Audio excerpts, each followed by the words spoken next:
बहुत सी बीमारियां हैं जो कि जिनका इंसिडेंस सर्दियों के मौसम में दिमाग से रिलेटेड बीमारियों का बढ़ जाता है। देखा जाता है मिर्गी के दौरे बढ़ जाते हैं जी। लोग पानी नहीं पीते तो उसकी वजह से स्ट्रोक का इंसिडेंस बढ़ जाता है जी। तो दिमाग को भी डेफिनेटली आपको सर्दियों में ज़्यादा ध्यान रखना पड़ेगा। और अगर ख़ास तौर से जो सबसे बड़ी डिसेबलिंग डिजीज़ है स्ट्रोक, अधरंग जिसको देसी भाषा में कहते हैं, उसका भी इंसिडेंस काफ़ी बढ़ने लग जाता है, स्पेशली ब्रेन हेमरेज का। ठंड के मौसम में खून कुदरती थोड़ा संघना हो जाता है, जमने की टेंडेंसी उसकी बढ़ जाती है, गाढ़ा हो जाता है उसकी वजह से भी स्ट्रोक के इंसिडेंस बढ़ जाते हैं। एक बार देखा जाता है कि बंदे का केवल मुंह तिरछा होता है लेकिन बाकी की बॉडी बिल्कुल ठीक होती है, स्पीच ठीक होती है। इस तरह की बीमारी को बेल्स पैल्सी कहते हैं। ये बीमारी खास तौर से एक खास नाड़ी की वजह से होती है जिसका नाम फेशियल नर्व है, जो दिमाग की डायरेक्ट निकलने वाली 12 नाड़ियों में 7वें नंबर की नाड़ी है। कि हिंदुस्तान में इतने हॉस्पिटल हैं और काफ़ी अच्छी फैसिलिटीज़ के साथ हॉस्पिटल हैं, फिर भी जिन मरीजों को स्ट्रोक होता है उसमें से केवल 3% मरीज in time specialised medical facility लेने पहुंच पाते हैं। नमस्कार, मैं हूं दीपक भंडारी और आप देख रहे हैं D4U न्यूज। हमारे विशेष प्रोग्राम आपकी सेहत में आपका स्वागत है। आज हम बात करेंगे, क्या सर्दियों में दिमाग की बीमारियां बढ़ जाती हैं? क्या सर्दियों में ब्रेन स्ट्रोक ज्यादा आते हैं या फिर दिमाग की नसें कमजोर हो जाती हैं? और भी दिमाग को तंदुरुस्त रखने के लिए क्या क्या किया जाना चाहिए? और आज हमारे विशेष मेहमान हैं एपेक्स हॉस्पिटल के एमडी डॉक्टर सौमिल कांसल, जो कि all India institute of medical sciences से न्यूरोसर्जरी उन्होंने की थी और पिछले 20-22 सालों से मरीजों का इलाज कर रहे हैं। सर नमस्कार जी। नमस्कार, आपका स्वागत है डॉक्टर साहब। धन्यवाद जी। डॉक्टर साहब, वैसे तो कहते हैं ना सर्दियों में दिल को सुरक्षित रखें, तो क्या उसी तरह दिमाग को भी सर्दियों में अधिक ध्यान रखने की जरूरत होती है कि क्या ब्रेन स्ट्रोक इन दिनों बढ़ जाते हैं? अगर ऐसा है तो क्यों? दीपक जी, लोगों का ज़्यादातर ध्यान अपने दिल की तरफ होता है क्योंकि देखा गया है कि सर्दियों में दिल के रोग और दिल के ऊपर एक्सर्शन बढ़ जाता है जी। लेकिन दिमाग भी उसी तरीके से ठंडे मौसम को ज़्यादा वल्नरेबल होता है, ज़्यादा उसके ऊपर अफेक्ट होता है। बहुत सी बीमारियां हैं जो कि जिनका इंसिडेंस सर्दियों के मौसम में दिमाग से रिलेटेड बीमारियों का बढ़ जाता है। देखा जाता है मिर्गी के दौरे बढ़ जाते हैं जी। लोग पानी नहीं पीते तो उसकी वजह से स्ट्रोक का इंसिडेंस बढ़ जाता है जी। तो दिमाग को भी डेफिनेटली आपको सर्दियों में ज़्यादा ध्यान रखना पड़ेगा। तो डॉक्टर साहब, इन दिनों देखिए अब सर्दियां शुरू हो चुकी हैं, अब आने वाले दिनों में धुंध भी बढ़ेगी और सर्दी बढ़ेगी, तो कैसे मरीज आपके पास आ रहे हैं और लोगों को बेसिकली अगर हम कहें कि दिमाग को कैसे तंदुरुस्त रखना है तो कैसे संदेश उनको कैसे समझाएंगे आप? देखिए दीपक जी, ये हमारी ओपीडी में पता चल जाता है कि मौसम के हिसाब से किस तरह के मरीजों का इंसिडेंस बढ़ रहा है। जो न्यूरो के मरीज होते हैं वो मुख्य रूप से या तो सिर दर्द के होते हैं जो कि सर्दियों में बढ़ जाते हैं, याददाश्त की कमी होने वाले मरीज, मिर्गी के मरीज, कई बार देखा गया है मुंह तिरछा हो जाता है एक तरफ के लिए, जिसको टेक्निकल भाषा में बेल्स पैल्सी कहा जाता है। इसका भी इंसिडेंस सर्दियों के मौसम में बढ़ जाता है। और अगर ख़ास तौर से जो सबसे बड़ी डिसेबलिंग डिजीज़ है स्ट्रोक, अधरंग जिसको देसी भाषा में कहते हैं, उसका भी इंसिडेंस काफ़ी बढ़ने लग जाता है, स्पेशली ब्रेन हेमरेज का जी।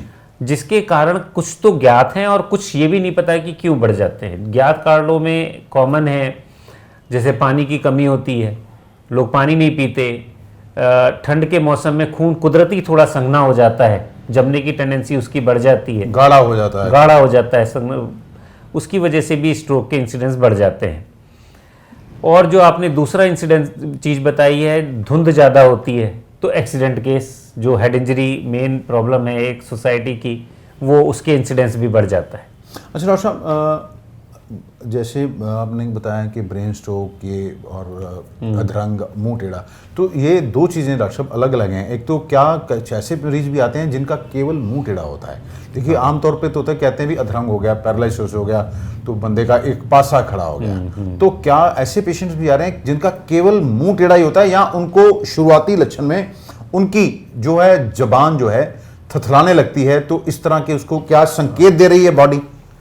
दीपक जी, आपने बहुत बढ़िया सवाल उठाया है क्योंकि ये दो अलग अलग तरह की बीमारियां हैं जी। एक बार देखा जाता है कि बंदे का केवल मुंह तिरछा होता है लेकिन बाकी की बॉडी बिल्कुल ठीक होती है, स्पीच ठीक होती है। इस तरह की बीमारी को बेल्स पैल्सी कहते हैं।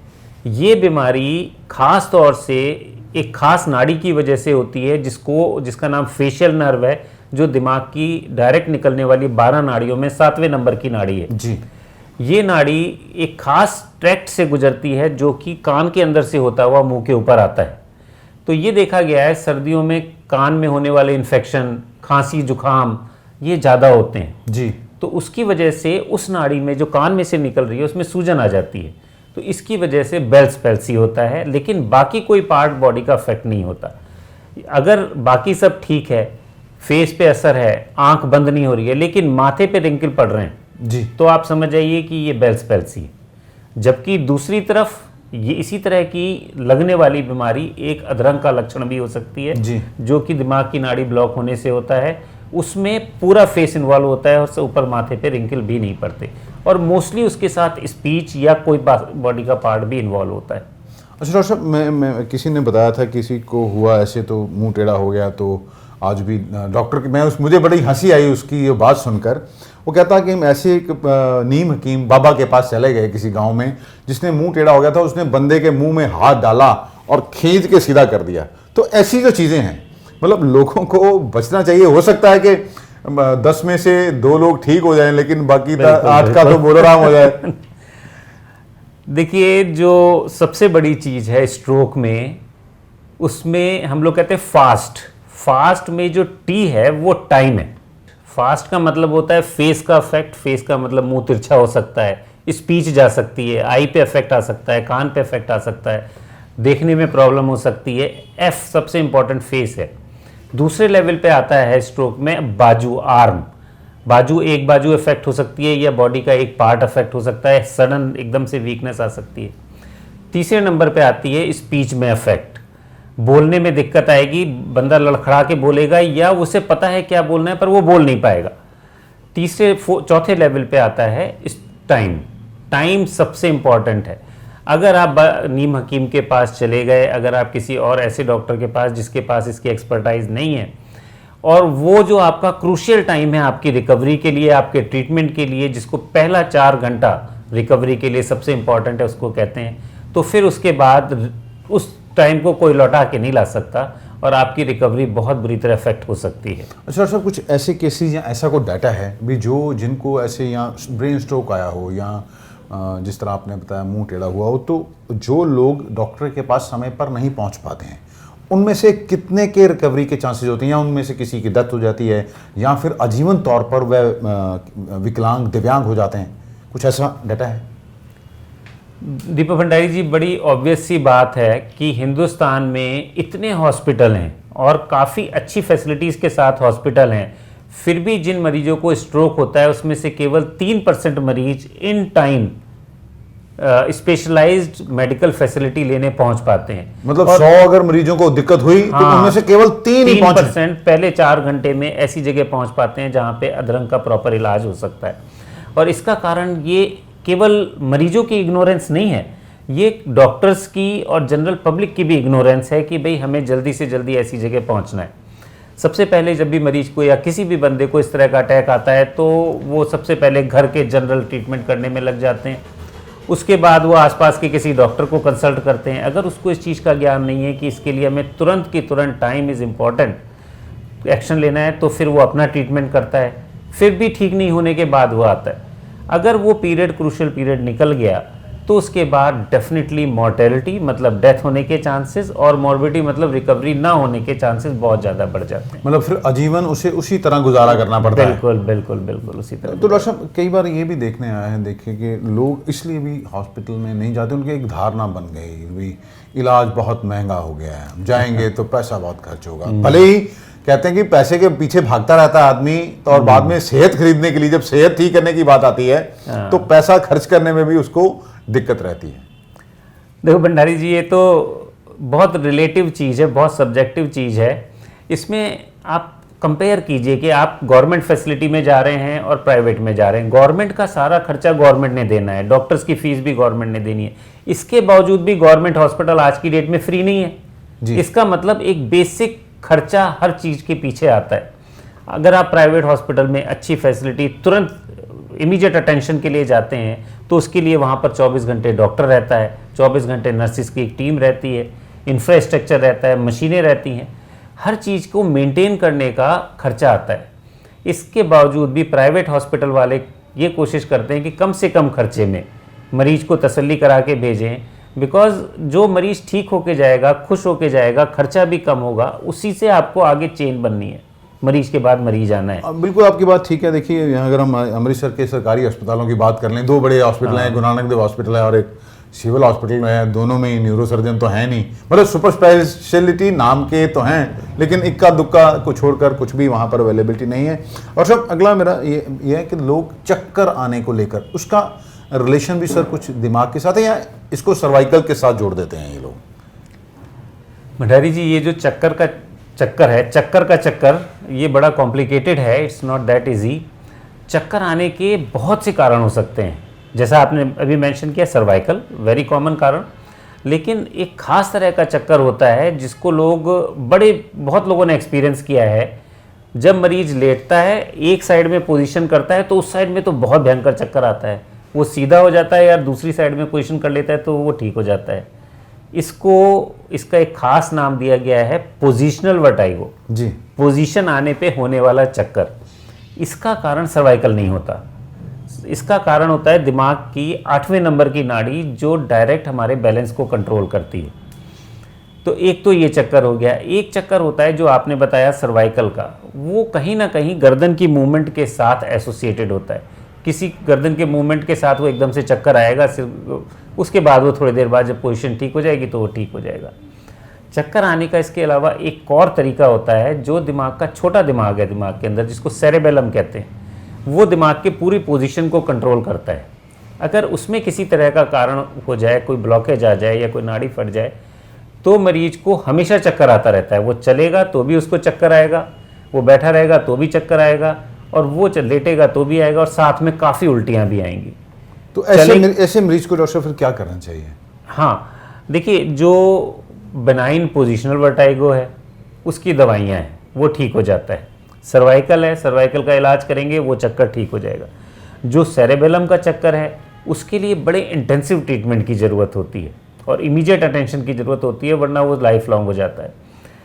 ज़्यादातर बीमारियां इस तरह की, लोगों में मिथ है कि न्यूरो की बीमारियों का कोई इलाज नहीं है, दवा देते हैं, वो टेम्परेरी ठीक होती हैं, फिर आगे ठीक नहीं। एक तो डॉक्टर साहब एक बड़ी धारणा लोग खुद ही बना के बैठ जाते हैं भी इसका इलाज कुछ नहीं है, जबकि आजकल तो मेडिकल साइंस बहुत तरक्की कर चुकी, बहुत मेडिसिन आ गई नई नई, और कई चीज़ों का इलाज दवाइयों से होता है, कई चीज़ों का इलाज उसके ऊपर जाके इंजेक्शंस या सर्जरी से हो जाता है। तो हमें कोई भी बीमारी है तो एक्सपर्ट डॉक्टर्स को जरूर कंसल्ट करना चाहिए। डॉक्टर साहब एक और सवाल बड़ा है, आजकल लोग ख्याली पुलाव बहुत बनाने लगे हैं, मतलब ऐसे बैठे बैठे उसको नेगेटिव थॉट्स उसको बोलते हैं। इसका भी देखिए, क्योंकि आप न्यूरो सर्जन हैं, लंबे समय से इलाज कर रहे हैं, इस तरह के लोग भी आते हैं आपके पास? हाँ, देखिए, मेरे ओपीडी में, जबकि मैं न्यूरो सर्जन हूँ, बहुत से मरीज आते हैं जो इसी वजह से आते हैं कि भाई हम खुश नहीं रहते, उनको लगने लगता है पता नहीं मैं मर जाऊंगा, मेरे ऊपर कुछ गिर जाएगा। हाँ, तो ये 2 तरह की होती है खुशी, जो दुख होता है अंदर से होने वाला दुख, और कोई वजह हो गई, घर में किसी की मृत्यु हो गई, उसकी तो ऑब्वियस रीज़न है कि भाई इस वजह से है, वो रीज़न। लेकिन कई बार किसी वजह से भी खुश नहीं आती। इसके पीछे 2 केमिकल्स इन्वॉल्व हैं। ब्रेन का सारा सिस्टम केमिकल्स के ऊपर है, एक डोपामीन और एक सेरोटोनिन, जिनको खुशी से रिलेटेड ब्रेन के केमिकल्स कहा जाता है। तो अगर खुशी नहीं आ रही है तो इनको कंट्रोल करके इनके लेवल को दवाइयों से कंट्रोल किया जा सकता है जी, और उसके बाद मरीज को ऑटोमेटिकली थोड़ा साइकोलॉजिकल थेरेपी के साथ भी मरीज खुश रहना शुरू कर देता है जी। लेकिन एक चीज़ का और भी ध्यान रखना है कि ये खुशी ना आना दिमाग के अंदरूनी किसी और स्ट्रक्चरल प्रॉब्लम की वजह से भी हो सकता है। इसलिए आपको इसके फर्दर टेस्ट वगैरह भी कभी कभी करा के देखना पड़ता है कि कोई और अंदरूनी प्रॉब्लम तो नहीं है जिसकी वजह से मरीज में कोई खुशी नहीं आ रही जी। हमेशा उदास ही रहता है। एक बीमारी जो कॉमनली एसोसिएटेड है दुख के साथ, वो है पार्किंसोनिज्म। अच्छा, उसमें मरीज के हाथ कांपने लग जाते हैं, बहुत इमोशनल हो जाता है, कभी तो बहुत खुश, कभी बहुत दुखी, लेकिन अंदर से प्रॉपर खुश नहीं रहता वो, मतलब खुशी नहीं आती उसको। मतलब इसका मतलब एक फंडा अच्छा है, लोगों को खुश रहना चाहिए, खुश रहें। जितना खुश रहेंगे बीमारी दूर भागेगी। अच्छा डॉक्टर साहब, एक पानी जैसे लोग कम पीते हैं आपने बताया, तो कुछ ऐसी चीज़ को नुस्खे मतलब आप अगर बताना चाहिए जो घर में हो जिससे स्वस्थ रहा जा सके। देखिए, घर में होने वाली चीज़ें जैसे कि अजवाइन है जी। लौंग है, अदरक है, ये छोटी छोटी चीज़ें हैं, ये कॉमनली घरों में अवेलेबल होती हैं और इससे एक केमिकल तरीके का बन जाता है, इसको डिटॉक्स वाटर कहते हैं जी। लोग अदरक के साथ बनाते हैं, चाय में अदरक डालते हैं, वैसे अदरक का पानी लौंग का डाल के उसके अंदर फिर अजवाइन डाल के और उसको बना के पानी को रख लें, और जब भी पानी पीना है यही पानी पिए। जी। 1.5 से 2 लीटर पानी रोज का रोज पीना ही है, चाहे सर्दी हो चाहे गर्मी हो। यूरिन ज़्यादा आता है सर्दियों में, लेकिन वो भी हेल्थ के लिए बड़ा इंप्रूवमेंट वाली चीज़ है। जी। तो इस तरह की चीज़ों का सेवन करने से आप बीमारियों से बच सकते हैं। डॉक्टर साहब, कुछ और बताना चाहें अभी दिमाग को कैसे स्वस्थ रखा जा सके सर्दियों में? हाँ भंडारी जी, आपने बहुत सही सवाल उठाया है कि सर्दियों में खास प्रिकॉशन क्या रखना है। सबसे पहला प्रिकॉशन जो मैंने पहले भी बताया, प्रॉपर पानी का सेवन करें, सर्दियों से अपना बचाव रखें, मास्क, कान को ढक के रखना, मास्क का यूज़ करना, ये बहुत ज़रूरी है।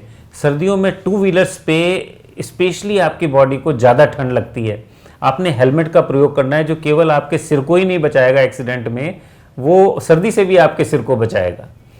इसके अलावा एक मेरा मैसेज और भी है नए नौजवानों के लिए कि हमेशा हेलमेट, एल्बो प्रोटेक्टर, नी प्रोटेक्टर 2 व्हीलर्स चलाते हुए ज़रूर लगाएं। 4 व्हीलर चलाते हुए बेल्ट बहुत लगाएं। अगर बेल्ट आपने लगा रखी है तो बहुत से केसेस में आपकी मृत्यु से भी बचाव होगा और आपको बहुत सी बड़ी चोट से भी बचाव होगा। आज की डेट में अगर गर्दन की हड्डी टूट जाए, रीढ़ की हड्डी पे कोई इंजरी आ जाए तो सारे जीवन के लिए मरीज या कोई भी बंदा अपाहिज हो सकता है। इन चीज़ों से बचाव छोटे छोटे प्रिकॉशन से लिया जा सकता है। स्पीड लिमिट में चलें, ट्रैफिक रूल्स का पालन करें, हमेशा बेल्ट लगा के चलें। धन्यवाद। हमारे साथ बात करने के लिए थे डॉक्टर सुमिल कांसल, न्यूरोसर्जन हैं। किस तरह देखिए इन्होंने बताया कि 100 अगर लोगों को दिमाग की कोई बीमारी होती है या वो बीमार होता है तो उसमें से 3% लोग ही केवल अस्पताल पहुंचते हैं या किसी ऐसी जगह पहुंचते हैं जहां उसका इलाज हो सके। बाद में कईयों को मुश्किल में भी रहना पड़ सकता है, आजीवन उसको अपाहिज भी रहना पड़ सकता है, जो फिर बाद में ज़िंदगी बोझ लगने लगती है बंदे को। ख्याली पुलाव ना बनाएं, खुश रहें। और बहुत इन्होंने एक सही बात और भी युवाओं को संदेश दिया है, हेलमेट पहन के रखें और सीट बेल्ट जो है वो उसका प्रयोग भी करें। ये नियम जो बना रखे हैं सरकारों ने, ये आपकी सेफ्टी के लिए, आपकी सुरक्षा के लिए है। आप स्वस्थ रहेंगे, क्योंकि एक बार अगर कोई परेशानी आ गई तो आपको अपना जीवन ही बोझ लगने लगेगा। हमें दीजिए इजाजत, फिर आपके साथ किसी न किसी टॉपिक पर डिस्कस करेंगे। धन्यवाद, नमस्कार।